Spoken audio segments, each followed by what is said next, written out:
یہ نااہل لوگ اس کو عوام نے مسترد کیا تھا، اس کو ووٹر نے مسترد کیا تھا۔ ایسے لوگ کہ خدا کی قسم اس کی بیوی بھی اس کو ووٹ نہیں دی، وہ یہاں آ کر اسمبلی میں بیٹھے اور ہمیں کہتے ہیں کہ آئین یہ کہتا ہے، قانون یہ کہتا ہے۔ جن لوگوں کو عوام نے مسلط کیا وہ ہمیں آ کے بتاتے ہیں کہ کیا کرنا چاہیے۔ بھائی جان، آپ کا حق نہیں بنتا کہ آپ اسمبلی میں بیٹھے، آپ کا حق نہیں بنتا کہ آپ بن کے عوام کو کہا جاتا ہے کہ آپ قربانی دے، لیکن ہم سنتے ہیں کہ وزیر اعظم صاحب کی جو سوئمنگ پول کی پانی کو گرم کیا جاتا ہے اس پہ عوام کے کروڑوں روپے لگتے ہیں۔ عوام کو کہا جاتا ہے کہ قربانی دے، لیکن پنجاب کی وزیر اعلیٰ صاحبہ جو ہے 11 ارب روپے کی جاز خریدتے ہیں۔ بسم اللہ الرحمن الرحیم۔ شکریہ جی۔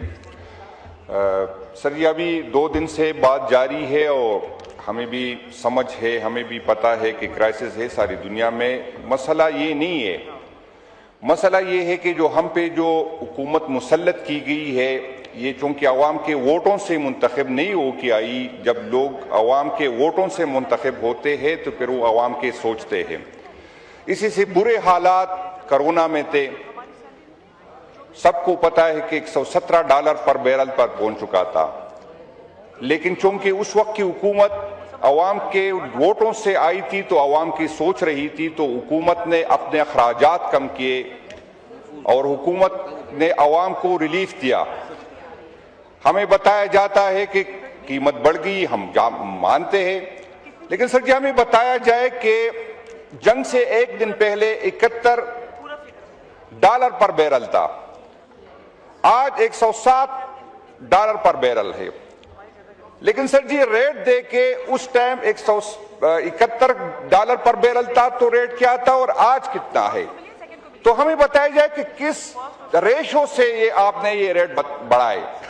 دوسری، ہم مانتے ہیں اگر انٹرنیشنل مارکیٹ میں جو ہے ریٹ کی قیمت بڑھ گئی ہے، لیکن بھائی جان آپ تو بھی اپنے خرچے کم کریں۔ ایک غریب ملک جو مسلسل جب سے یہ حکومت آئی ہے، اور ہماری حکومت اس لیے گرا دی گئی تھی کہ، اور ہمارے میڈیا کے لوگ جو روزانہ بازاروں میں جاتے تھے، کبھی ٹماٹر کے ریٹ پوچھتے تھے، کبھی کہتے 2 روپے پیٹرول بڑھا ہے، عوام رل گئے۔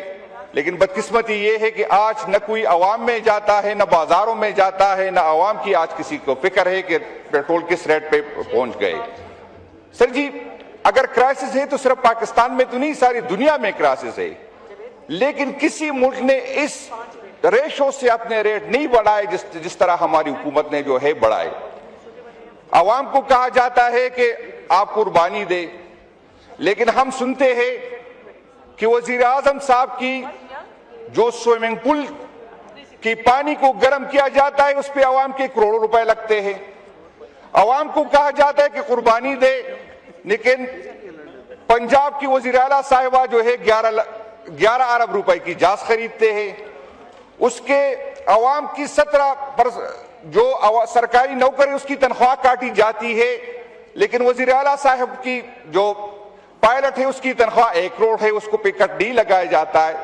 ایک طرف کہتے ہیں عوام قربانی دے، عوام پہ بوجھ ہے، اس کے لیے ہم کروڑوں روپے کی گاڑیاں منگوا رہے، سینٹ کے چیئرمین صاحب کے لیے 9 کروڑ روپے کی گاڑیاں منگوا رہے، وزیر اعظم صاحب کی کتنے کیمپ واپس ہے، وہ ہمیں بتایا جائے کہ کتنے کیمپ واپس بن ہو چکے، کس کے کتنے کیمپ واپس ہے وہ ہمیں بتایا جائے کہ کتنے بند ہو چکے۔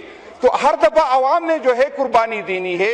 بھائی جان آپ بھی کچھ قربانی دے، آپ بھی بتائے۔ ہمیں بتایا جاتا ہے کہ کامیاب خارجہ پالیسی ہے، اور حالات یہ ہے کہ یو ای نے ہمیں کہا کہ 17 تک اگر پیسے نہیں دیے تو ہم آپ کے جو پاکستانیوں کے یہاں ایسڈ ہے اس کو جو ہم اپنے پاس رکھ دیں گے۔